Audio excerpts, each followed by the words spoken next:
இதில் ஏதாவது சதி வேற இருக்கான்றதையும் ஆராய வேண்டியிருக்குது. ஏன்னா ஃபீஸ் வேற பிடுங்குறானுங்கன்னா யார் இந்த திருப்பணிகளை செய்வாங்கன்றது எல்லாருக்குமே நல்லா தெரியும். 77 எம்ஜிஆர் ஆட்சி வந்தப்போ முதல் ஆட்சி காலத்தில் நடந்த சம்பவங்கள் எல்லாம் நினைவு கூறுபவர்களுக்கு இதனுடைய காரியகர்த்தாக்கள் யார், இந்த புண்ணியவான்கள் யார் என்பது நன்றாகவே தெரியும். அதாங்க இப்போ ஊழலை ஒழிக்கிறதுக்கு உண்மையிலேயே பெரிய நடவடிக்கைகள் எடுக்கப்படுகின்றனங்க. அது உண்மையிலேயே பாராட்ட வேண்டிய விஷயம் தாங்க. அதில் எந்த அளவுக்கு அவங்க வெற்றி பெறுவாங்க, இதெல்லாம் தொடருமா, அதெல்லாம் வேற விஷயம். உண்மையிலேயே இன்னைக்கு வந்து முக்கியமான துறைகளில், மின்சாரத்தில், மின்துறையில், பொதுப்பணித்துறையில், அந்த மாதிரியான இடங்களில் வந்து சாலை மேம்படுதல், அந்த மாதிரியான துறைகளில் வந்து பெரிய அளவில் வந்து இடைத்தரகர்கள் ஒழிக்கப்பட்டிருக்கிறார்கள். மின்வாரிய அலுவலகத்துக்குள்ள புரோக்கர்ஸே கிடையாது.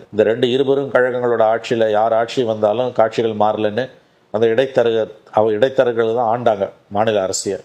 அவங்க சும்மா இருப்பாங்களா? பரிபூர்ண தூய்மைவாதம் என்பது பேராபத்து. இருக்கும், ஏதாவது ஒரு ரூபத்தில் அந்த மணி ஃப்ளோ இருக்கும்.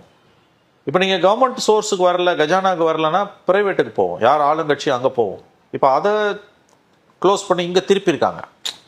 சில முயற்சிகள் நடக்கின்றனங்க. அதுதாங்க கொஞ்சம் செட்டிலாக அனுமதிக்கணுங்க. இது வரைக்கும் இல்லாத அளவுக்கு ஒரு அட்டூழியத்தை எதிர்க்கட்சிகள் குறிப்பாக திமுக செய்து கொண்டிருக்கிறது.